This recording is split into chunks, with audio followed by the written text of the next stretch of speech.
My name is L.J. Stambuk. I'm the President and CEO of the World Affairs Council of Charlotte, and I would like to welcome you all today. What a great, great, great attendance we have, and so many high schools and universities. Thank you all for coming. It is my pleasure to introduce to you and to thank GDATP, the sponsor of today's event. Thank you, GDATP, sitting right here. And I would also like to recognize at this point Jeannie Ross, who is the Wake Forest University Director of International Programs at the WFU Charlotte Center. I would also like to recognize our board members, World Affairs Council of Charlotte board members, who work tirelessly to bring the speakers here to town and to make sure that we learn as much as we can about the world. So applause for our board members. Please stand up for a second. Thank you.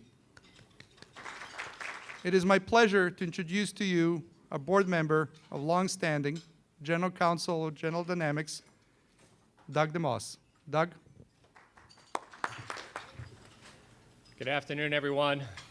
General Dynamics is really proud to be a sponsor of today's program. This is our 8th year as a corporate member of the World Affairs Council of Charlotte. And for anybody who's here from a company, and if your company is not a corporate member already, you should certainly think about it. It's a great relationship to have with a fine organization here in Charlotte. It's my privilege this afternoon to introduce today's speaker, Timothy Beardson, the author of Stumbling Giant, The Threat to China's Future. Mr. Beardson is one of Hong Kong's most successful entrepreneurs and the founder of the largest independent investment bank in the Far East. He has lived and worked in Asia for more than 35 years. In Stumbling Giant, Mr. Beardson applies the insights and experience that he has gained there to offer a window into this amazing region that has become the #2 economy in the world. Timothy Beardson is the founder of Crosby Financial Holdings, which at its height achieved an annual transaction volume of $20 billion. Crosby was the first international investment bank to open in China, also in Thailand and Malaysia, and the only foreign bank invited to participate in the working group that led to the establishment of the Shanghai Stock Exchange. After selling his stake in Crosby in the late 1990s, Mr. Beardson became chairman of ILEX Partners, a new Asian corporate advisory firm. He also became more involved with charitable work in such roles as chairman of the China Oxford Scholarship Fund and an honorary fellow of Sarum University in Salisbury, Britain. The Times of London recently named Mr. Beardson's book, Stumbling Giant, The Threat to China's Future, as a book of the week. The book provides the counterview to the frequently heard prediction that China will soon rise to global supremacy. The well-known German magazine, Der Sept, calls the book a subtle, searching look at China, which replaces the hoopla with a somber, trenchant, and long overdue analysis of the Middle Kingdom's myriad political and economic problems. This is not Mr. Beardson's only foray into the publishing world. He's also recently established an internet publication called China Outlook at chinaaoutlook.net. So if you're interested, please take a look at that too. Timothy Beardson is frequently interviewed on television and radio, and he regularly speaks on political, economic, environmental, and strategic issues at events like the World Economic Forum in Davos. He has lectured to Chinese governmental organizations on economics, finance, and other subjects, and he often speaks at such venues as the Global India Business Meeting, the Global Russia Business Meeting, and the Beijing International Finance Forum. We're very fortunate to have him with us today in Charlotte, North Carolina. Please give a warm World Affairs welcome to our keynote speaker today, Timothy Beardson. Well, good afternoon. It's a great privilege to be here in Charlotte for the first time. I'm not sure who's getting the better deal. My wife is on a tour of Charlotte, and I'm in a room giving a talk. But I'll learn all about Charlotte on the plane when I come back. Maybe I should say a little bit about the origin of this book. We're all very aware that China over the last 30 years has reported economic growth of about 10% a year, year after year, for 30 years. I thought it would be interesting to look at where China might...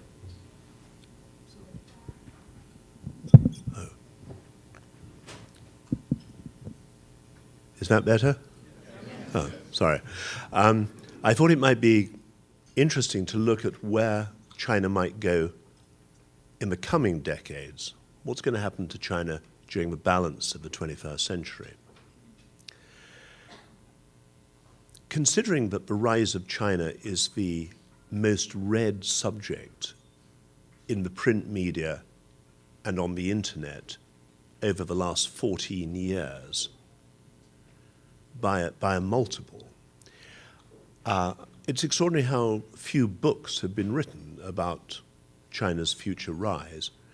And looking at the literature, 90% of it comes to the conclusion that China will replace the United States and become the world's superpower at some point in the future. The literature ranges from, on the one hand, books with titles like When China Rules the World, to, on the other hand, books entitled The Coming Collapse of China. And that book, interestingly, was written in the year 2000, which might possibly undermine its credibility a little bit. What I've tried to do is not approach the subject with any particular conclusion in mind, but to look at the drivers that determine where countries go, what's going to happen to the future of countries. So I've looked at the education system, I've looked at technology, I've looked at the language, the culture, I've looked at morality, I've looked at demography, social trends, politics, economics, the relationship with foreign countries insofar as it might affect China's future development. And I've worked through and come to some conclusions. So that's the background to it. And what I thought I'd focus on is the challenges that I see in front of China. I haven't written about the things that are going very well in China, the successes in China. I've been writing about what are the issues which could get in the way of the continued rise of this country. And I see a lot of very large challenges, either there now or arising in the future. For me, the biggest challenge of all is that of demography. And it comes in 4 different forms. The first is that China has had a continually increasing workforce powered by millions of young people joining the labor force every year. And as a result, for at least 12 years, China had no increase in wages whatever. And China became, in that period, the largest manufacturer in the world of low-cost items. But that situation has changed, because from the early 1970s until now, the number of births every year in China has declined by 40%. And as a result, we're now seeing a reduction in the number of people joining the workforce every year. And the total size of the workforce is beginning to reduce. And for several years, there has been double-digit increases in wages in China. The impact of this is that it's starting to make China uncompetitive in a whole range of low-cost industries. And so the natural solution would be for China to develop more innovation, a more high-tech approach to its economic model. And this has been government policy for at least 15 years. But unfortunately, there's very little sign of that transition taking place. So for me, that's one demographic challenge that China has to wrestle with. The second is that China is increasingly an aging society. At the moment, there are over 100 million people in China who are over 65. By 2030, it's going to be over 300 million. But that is not the problem. We've got to look at the nature of the Chinese family unit. Today, a typical young married couple, working people, might well have 4 parents alive and possibly even 8 grandparents alive. Longevity is increasing in China. And yet, no siblings. So the traditional cultural norm of looking after the elderly in Chinese society through the agency of family responsibility is becoming overwhelmed by demographic changes. You can't just take 12 ancestors and say, well, we'll put them in the spare room. And you can't even say, well, they're living in the neighborhood, we'll just give them money, we'll look after them, we'll go and visit them. The numbers are becoming really quite demanding. But at the moment, only 1.5% of elderly people in China are in institutional care. And I would suggest by 2030, it's going to be more like 50%. And so if you translate that back against the rising number of people involved, we go from 1.5% of 100 million people to 50% of 300 million people. The state may have to look after 150 million by 2030. And this is a country which has a surprisingly small budget in relationship to the size of its economy. And America's budget is something like 30% of GDP. The European countries are 40 to 50% of GDP. China's budget is scarcely over 20%. So we're going to see increasingly agonizing budgetary decisions in China about, do we do this on the welfare front? Do we look after 150 million people in institutional care? Or do we build 6 more aircraft carriers?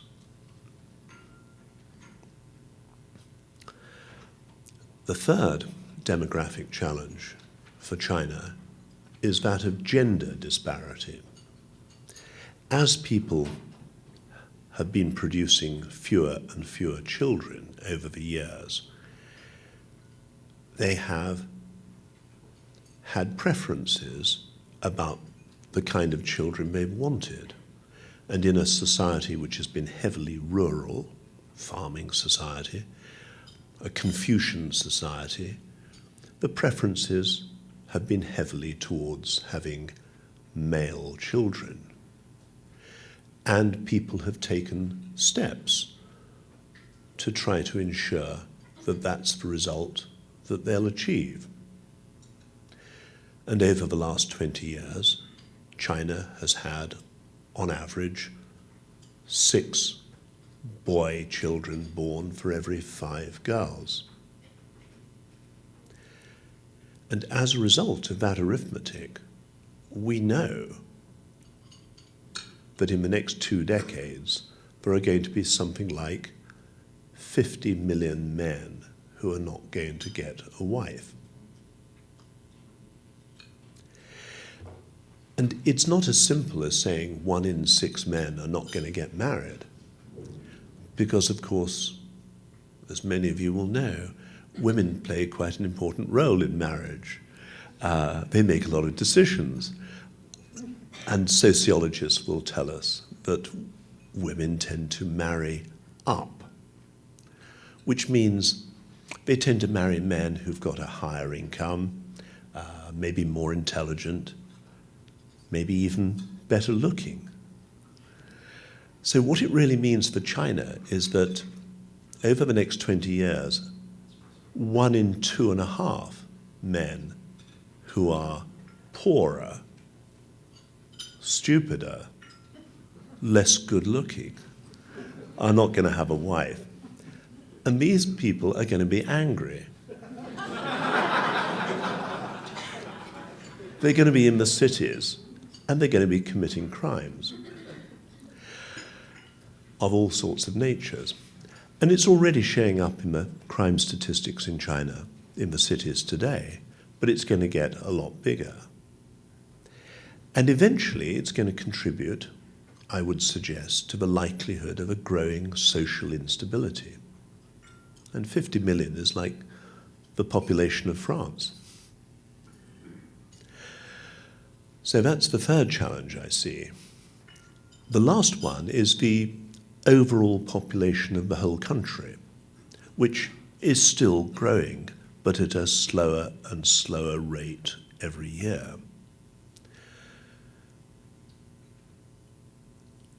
By the 2020s, China will be overtaken by India to become the largest country in the world. That will have some economic impact. There'll be more foreign direct investment capital flows into India, a little bit less into China. That'll be more important for the Indians than it is for the Chinese. We could see a doubling and trebling of capital flows to India. We won't see a halving of capital flows to China. But a lot of multinational companies have got a China strategy, and very few have got an India strategy. So a number of things will change between now and the next decade. But by the end of the 2020s, every demographer will forecast that China's population should peak at maybe around about 1.4 billion people and then start to reduce. And you can do this arithmetic. The fertility rate in China is something like 1.7, and that means couples are not replicating the family unit. Replacement rate is 2.1. We're nowhere near that in China, so you can work it all out. Then people start to diverge. The forecasts on what's going to happen to the fall in China's population, people have got lots of different views about. The most cautious forecast is that of the United Nations, because they tend, in their published research, to be very sensitive to what their member governments encourage them to write. And they forecast a fall of 1/3 in the population of China by 2100. But the more independent forecasts are for more substantial falls, anywhere up to 2/3 reduction in the population of China, which could bring it down to round about 500 million people by the end of the century, which is roughly where demographers think that America's population will have risen to. So strategically it's quite interesting, because at the moment there are 4.5 Chinese for every 1 American. By the end of this century it could be even 1-to-1. Quite a different world. But for me, I think the biggest take from this trend is that I can't think of any society in history which has been able to have a continually falling population for decades and at the same time be able to sustain high rates of sustained economic growth. So I think by the time we get to the 2030s, maybe 15 years from now,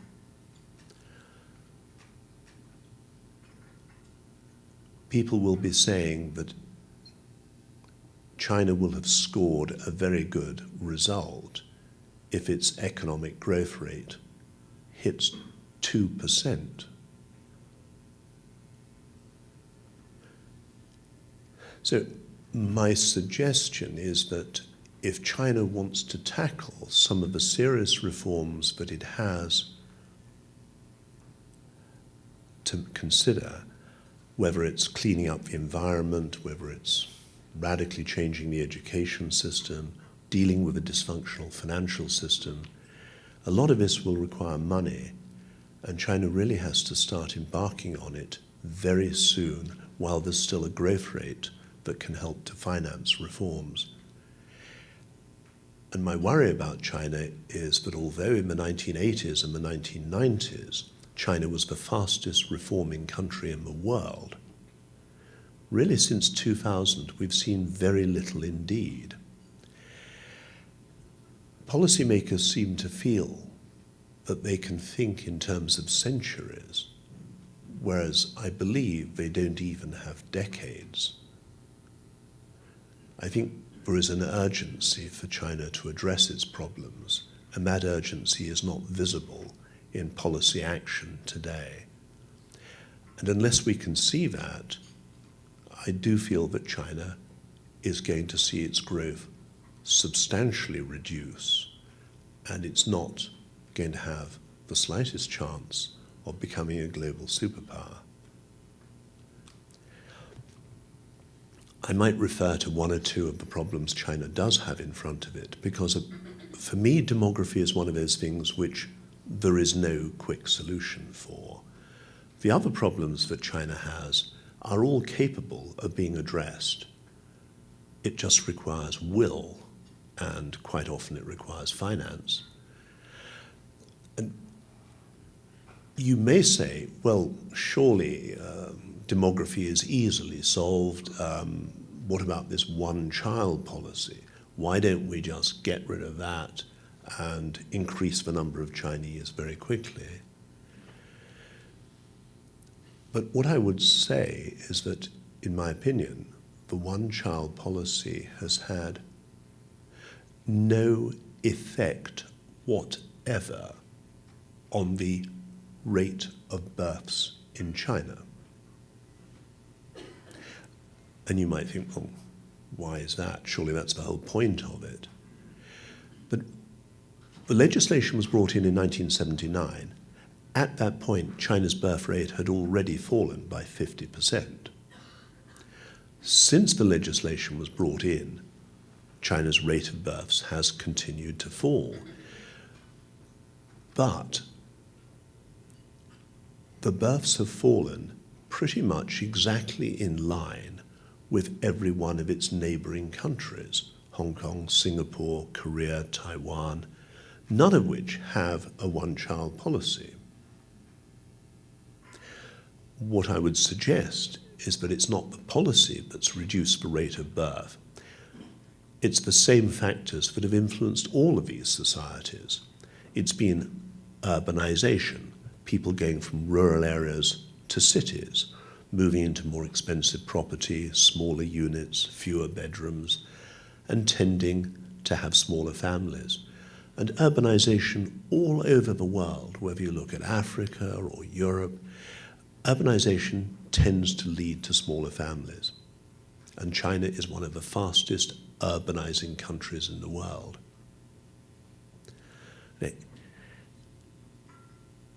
It may look a little bit like India, but in terms of urbanization, it's gone far, far further, and the results show up in the relative birth rates between China and India. Another factor is more women in the workforce.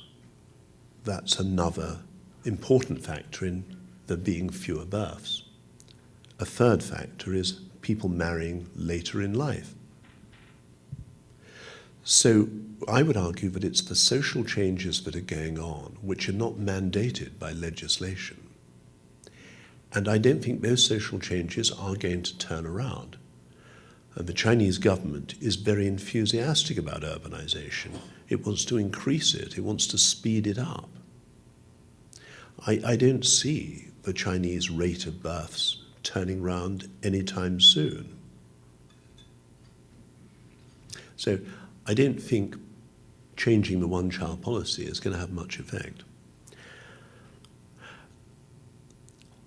I might say something about the financial system, because for me that's one of the problems that they face, and Charlotte's a financial center.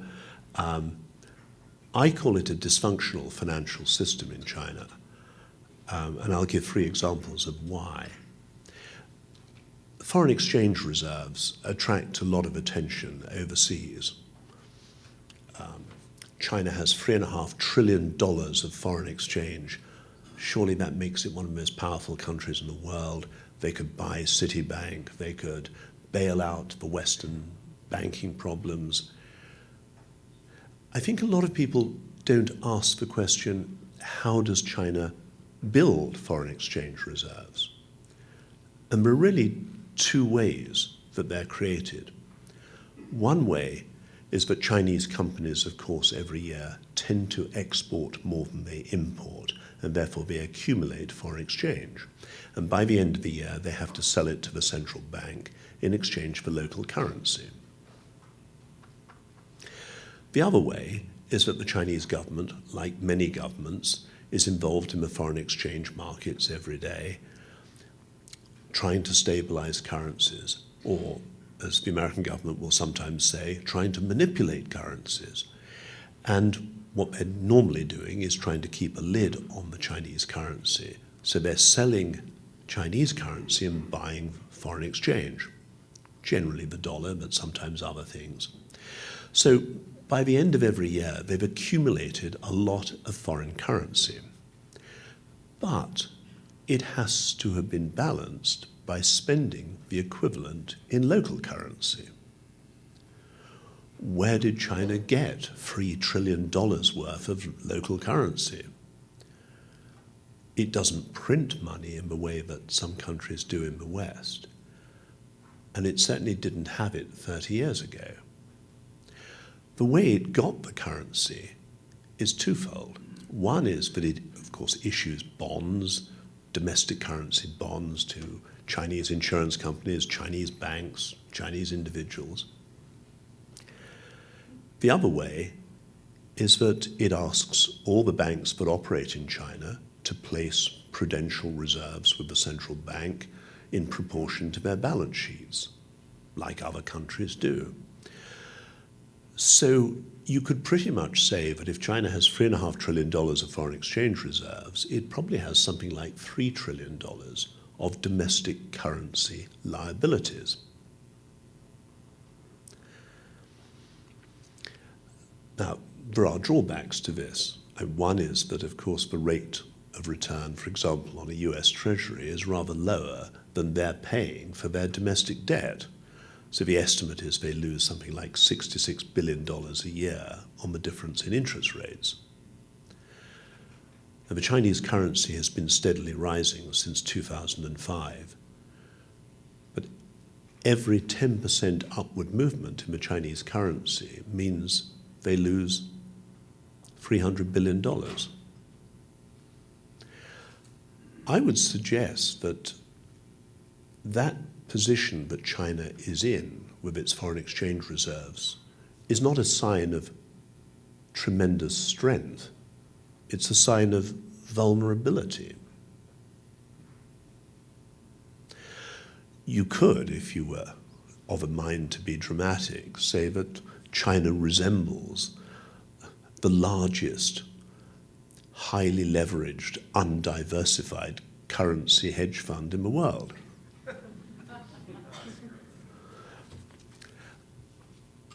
In fact, it has some similarity with the position of the United States, which has accumulated something like $3.3 trillion worth of its own government bonds through quantitative easing. And at some point, that situation has to be unwound, and no one knows how it's going to happen and what the collateral damage is going to be on coming out of that. And nobody knows what's going to happen with China's foreign exchange positions, $3.5 trillion. We've never seen this before, but at some point it's going to have to be unwound. The consequences are difficult to foresee or to forecast. But for me, it doesn't make China a strong country. Second example of the financial system is if we consider that now something like 60 to 70% of the economy of China is actually private sector, not state enterprises. A lot of these are very small companies. Quite often they're export-orientated, often with very thin profit margins, but they are the major employer in China. They are the biggest component of the economy of China. And yet the banking system gives 60% of all loans to the state sector, and a lot of the balance goes to foreign joint ventures or to local governments. The bank credit that's available to the private sector in China is incredibly small. So when we say that the reported rate of growth of China for 30 years has been 10%, of course we know that it probably wasn't 10%, but it was obviously very high because China has been transformed. So whether it was 7%, 8% doesn't really matter. But if it were to have been 10% a year, then the private sector in 1980 was 3% of the economy, and now it's about 65. What that means is if the economy grew at 10% a year, the private sector grew at over 20% a year for 30 years. In a time when they could not get proper access to bank credit.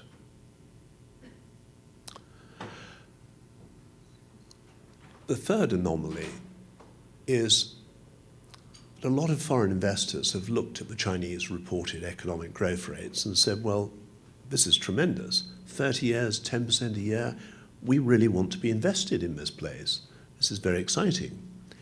And so they've bought into mutual funds, they've bought stocks in China, and they may be surprised that this week the Shanghai Stock Exchange closes at the level it was 12 years ago.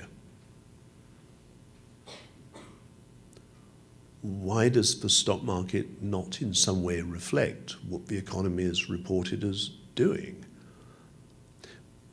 The answer is that 85% of the value of the Chinese stock market capitalization is state enterprises, which are not growing in the same way that the private sector is growing.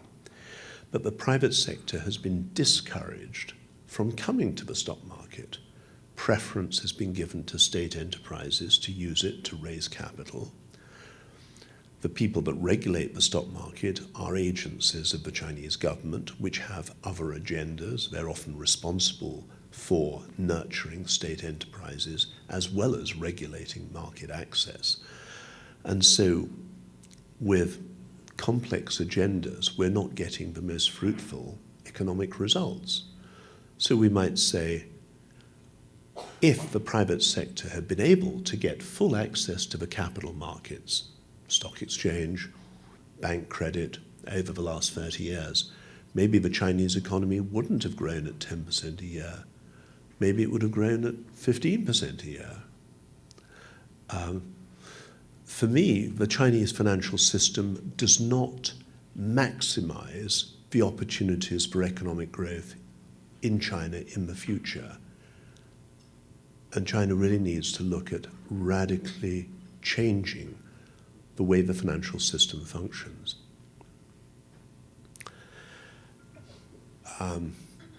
Another area which I touched on earlier on was the question of China making a change from being a low-cost manufacturer to perhaps becoming a more innovative economy, and this isn't really happening. The Chinese government has laid down a lot of targets, a lot of long-term plans, but quite often these targets aren't reached. And also I'd suggest they're not necessarily the most helpful targets to use. For example, they will set a percentage of GDP to be spent on research and development. These targets are generally not met, and of course they beg the question, who's spending?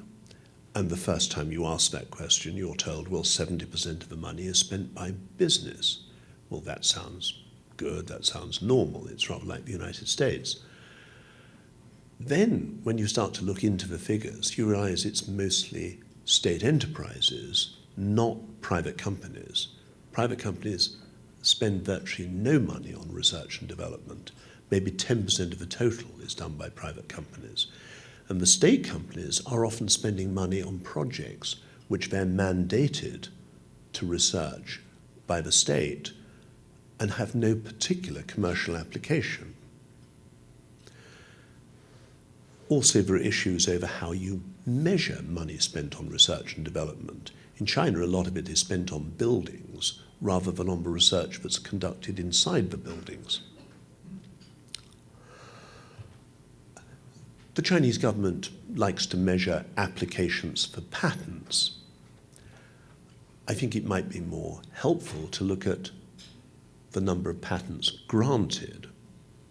It would be more important to look at what kind of patents. Are they invention patents creating entirely new processes, or are they utility patents which simply incrementally improve an existing process? Too many patents in China are utility patents. And then you could go beyond that and say, how many of the patents that China is increasingly generating have any commercial application for the future? And the answer is not a lot. So there are a lot of different measurements that we could make, and we have to be careful to make the right measurements if we want to understand what's happening to innovation in China.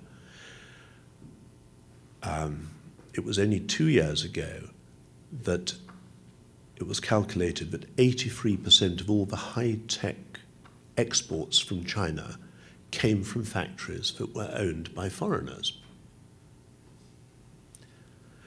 So China is not producing these things. I mean, Apple might be exporting iPhones from China, but quite often Apple is buying a keyboard from here and drives from there. And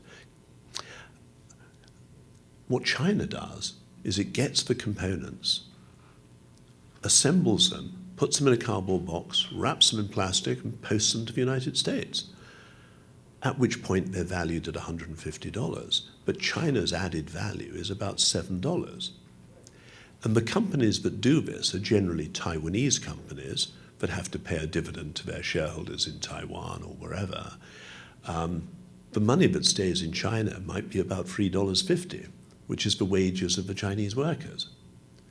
So if you measure billions of dollars of high technology exports from China, you shouldn't imagine the money is actually being made by China. And I think if we look back through the whole educational system, we might see some reasons why innovation is not flourishing in China.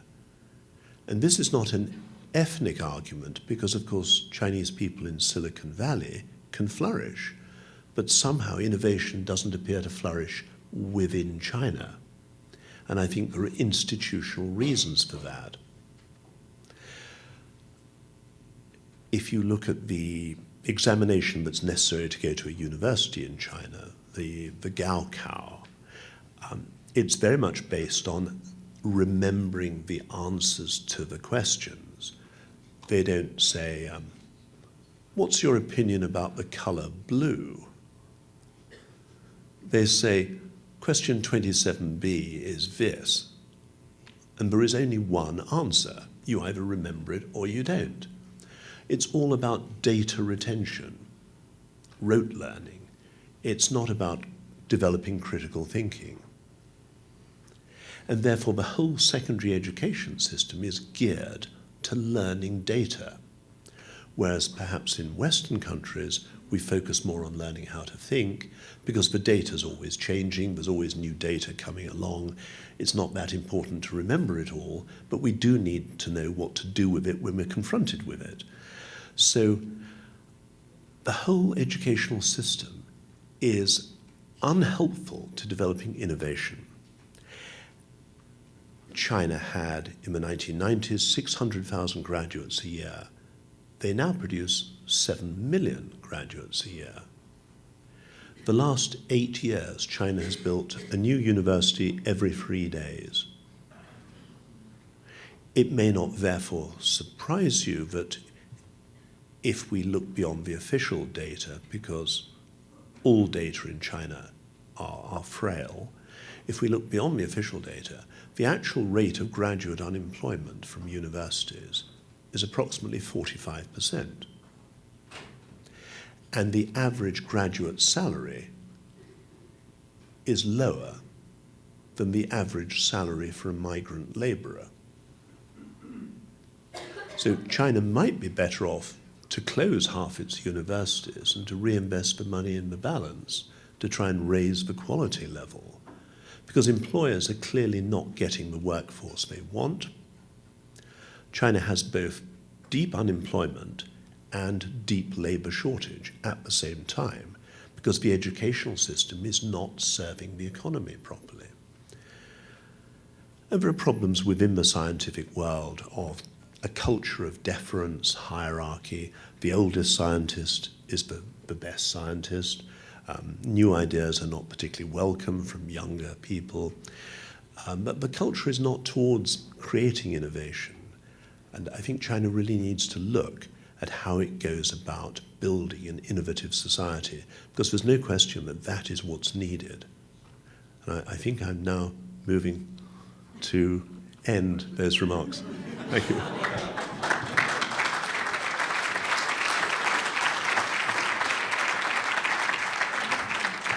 We do want to take a few minutes and let Mr. Beardson talk to us about some questions that we might have from the audience. We've got schools here.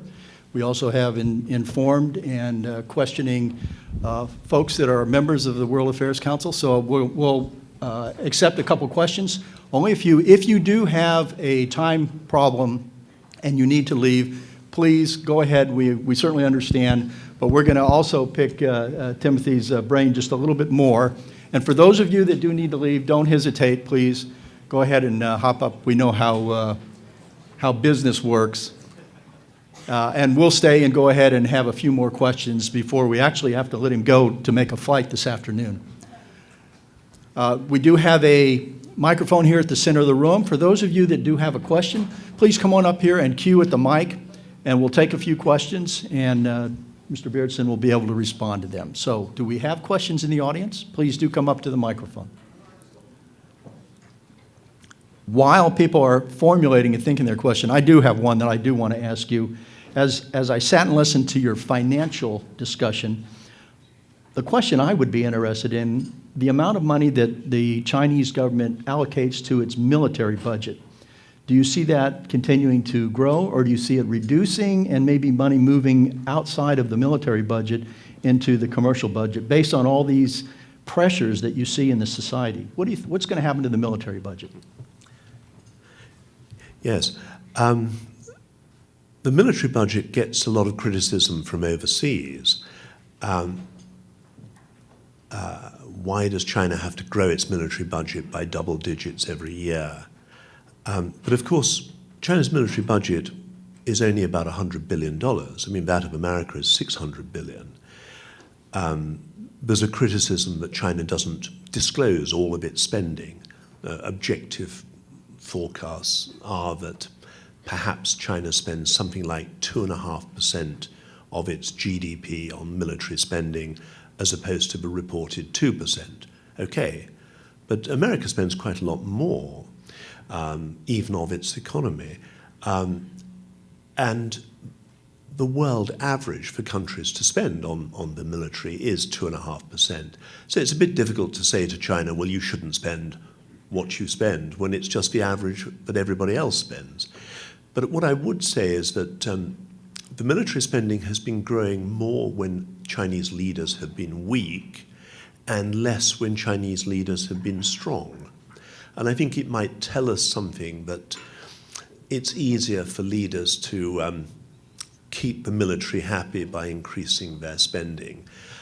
And we may see the rates of spending change depending on how tough the leaders are that China has at any particular point.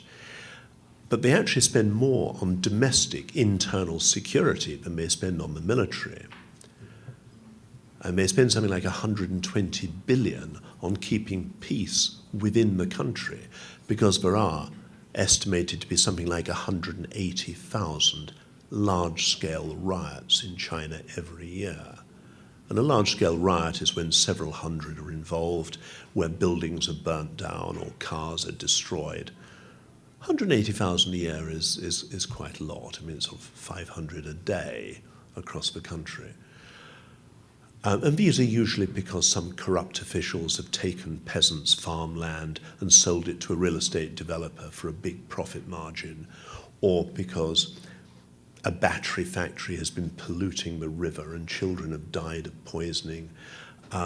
Real concerns that people have in their area, which cause them simply to riot. So China feels it needs to spend a huge amount of money on trying to prevent these things getting too out of control. But I did make the observation earlier that I'm not sure that China is going to be able to look after 150 million old people and at the same time keep building aircraft carriers. I think something may have to give, because although China's budget is relatively small compared with other countries, that's perhaps because the profit margins of a lot of Chinese companies are much smaller than we would imagine.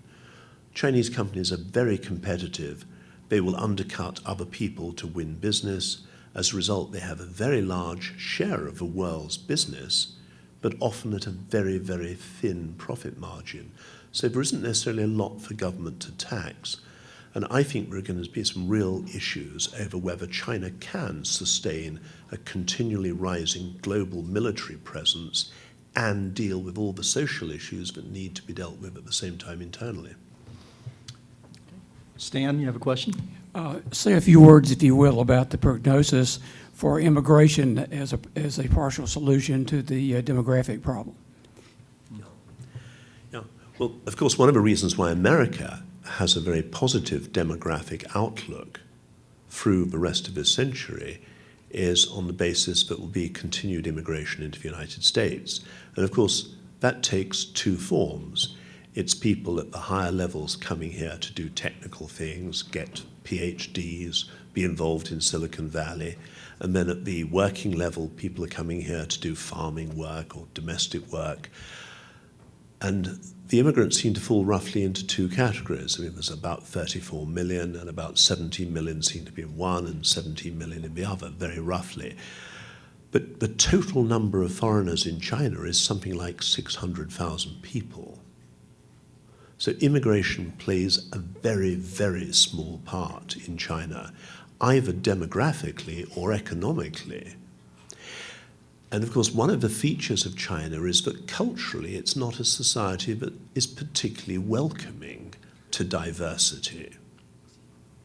It's rather more like Russia or Japan, which don't particularly celebrate diversity. And I think this is one of America's advantages. I'm not sure that I would see China becoming an immigration-friendly society in the next 20, 30 years. And I think that will be a problem for China. Go ahead. What do you think U.S. policy towards China should be going forwards? I think there are times when the United States tends to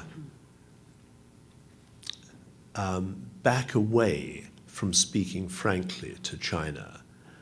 There's a feeling that China has become a very important, a very strong country, and I think America quite often decides not to have the kind of conversation which perhaps it ought to have with China on a whole range of issues. And I believe the United States should be firmer and clearer about a number of the issues that are of concern. But I do not in that include the idea that America should be criticizing China for manipulating its currency, because after all, what is quantitative easing but the largest currency manipulation program in the world? So I think we have to be careful not to criticize people for doing what we do ourselves. But there are many things that we should be talking to China about. And I think America should be a little bit bolder. Go ahead. My name is Ryan Scott. I'm from Marvin Ridge High School. You mentioned that China was moving away from low-price manufacturing. At what point do you think U.S. businesses will stop sending their manufacturing to China?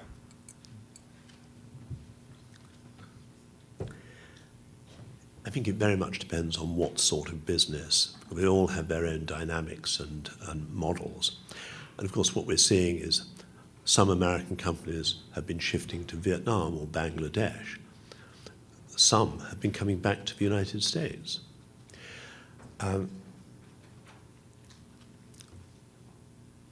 It may be cheaper to make things in Asia, but you also have the issues of transport costs. You have to get things from Asia to America. Wages may be lower in the interior of China, but you have to get the goods to the ports in China, and often the infrastructure is not that good. It may take a long time. It may be inefficient to do that. There are options like putting things into Mexico. It's adjacent to the United States, and of course for preferential trade access reasons for doing that. So we're seeing American companies do a variety of different things in response to the changing dynamics. But I think we will see a continuing reduction of American companies making things in China. But that doesn't mean they're all going to come back and make them in America. Hi, my name is Eric from Marvin Ridge. I was wondering how China's changing government from a more communist government will have an impact on their economy in the future. Well, I think China, since 1978, has become a non-communist government, despite the fact that they use the term Communist Party. Although they haven't created a free enterprise society, they've created an economy that is very influenced by market signals. So they've gone, I would argue, over halfway towards creating a market economy, but there is still a lot of government intervention. I don't think we can call the government of China in any way communist or even socialist, considering the fact that government spending on medical care in China is lower than it was in the United States under George W. Bush. We can't call it a socialist society without calling America more socialist. So I think the Chinese prefer to call themselves communist because they don't want to have to deal with the issue of what else to call themselves. But in no way could anybody rationally call the society communist. There is no inheritance tax, there's no capital gains tax. I mean, in many ways, it's a great place to be a billionaire. There's no tax on dividends. You know, I mean, you know. But I think the issues that we have politically with China are issues of governance. I don't think it's so important what the electoral process is in the country. But China has passed a lot of very good legislation on areas like food safety or environment or corruption, but it fails to enforce the laws that it has passed. And there is a real problem that the central government seems to have in getting the officials to carry out the national policies. So I think China has to look at how it actually manages its government process. You could argue that one of the problems for China is that it's not a dictatorship.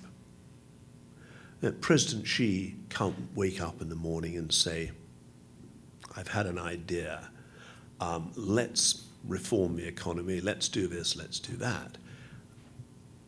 There are hundreds of people who have a say in where China's going to go. It's not just him, the Prime Minister, the Politburo. It's a much wider group of people who have an interest, a stake in where things are going. And it's quite difficult to turn that whole community around and say, we've got to make a big change. I'm arguing that that's what they need to do, but I would also argue that it's not very easy for them to do it because of the way the system works in China. A lot of the people who have a say in China's governance are people who have an economic interest in not changing the system as it is today.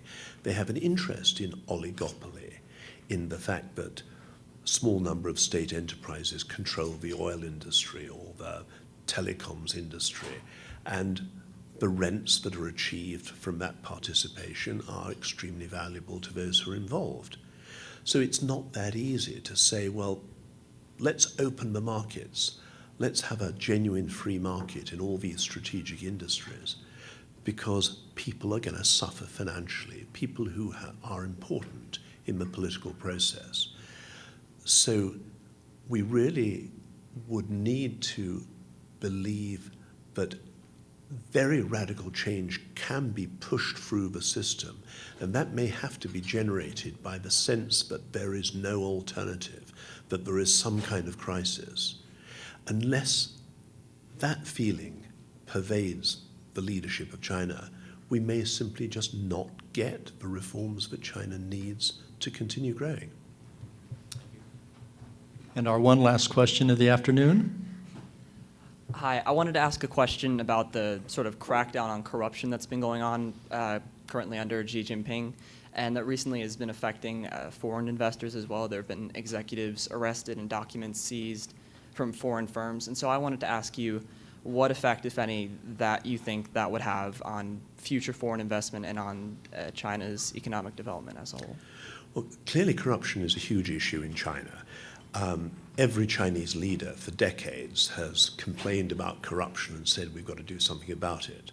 Now, they all analyze it very well, but very few of them have done anything serious about it. I mean, every year, a large number of officials are arrested and put in jail.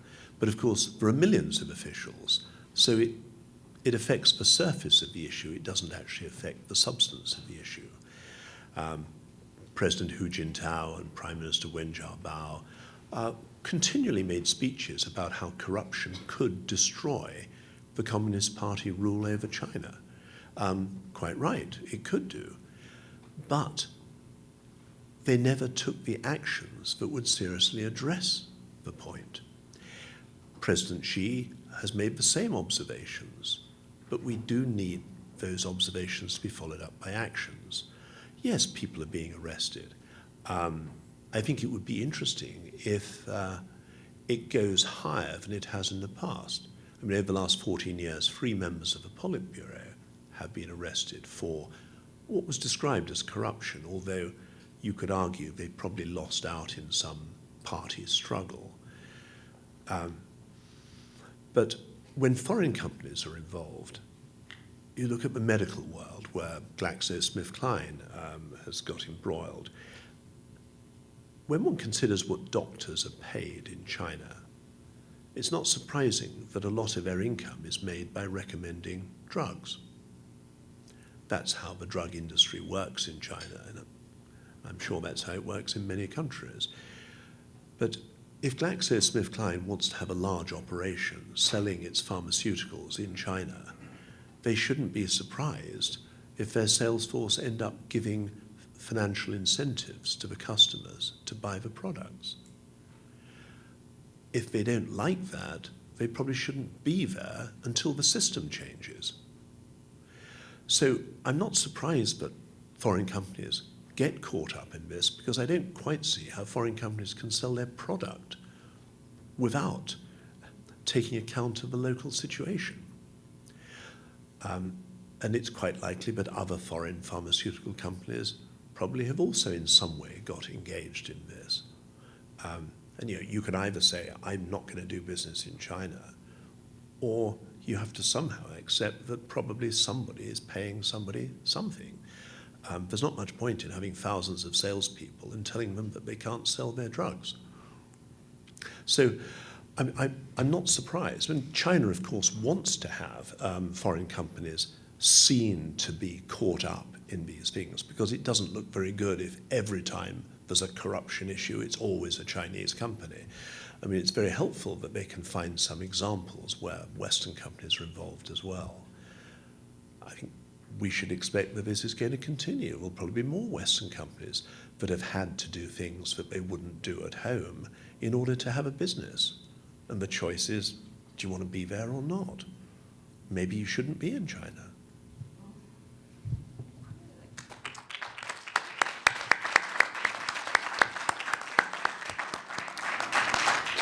If you'll make it very, very short. Okay.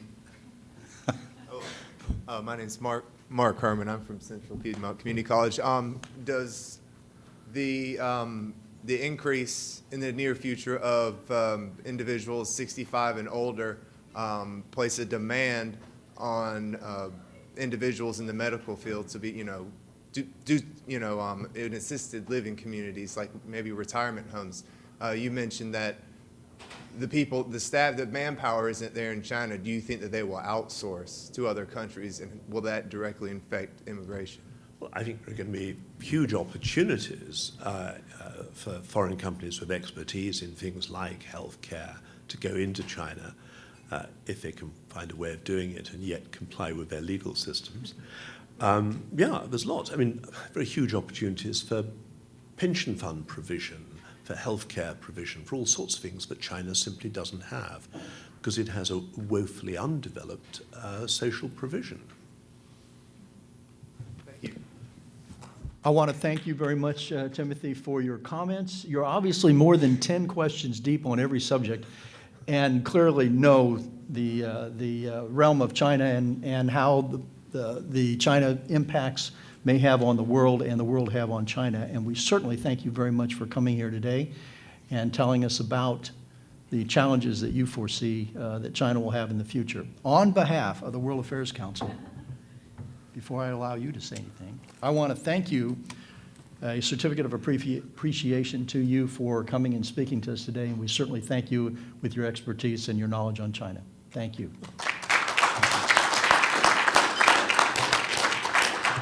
Well, thank you very much indeed. It's a great pleasure to be here in Charlotte for the first time and to have the opportunity to engage with everybody. And it's been a stimulating, good discussion. I thoroughly enjoyed it, and I look forward to coming back to Charlotte one day. And I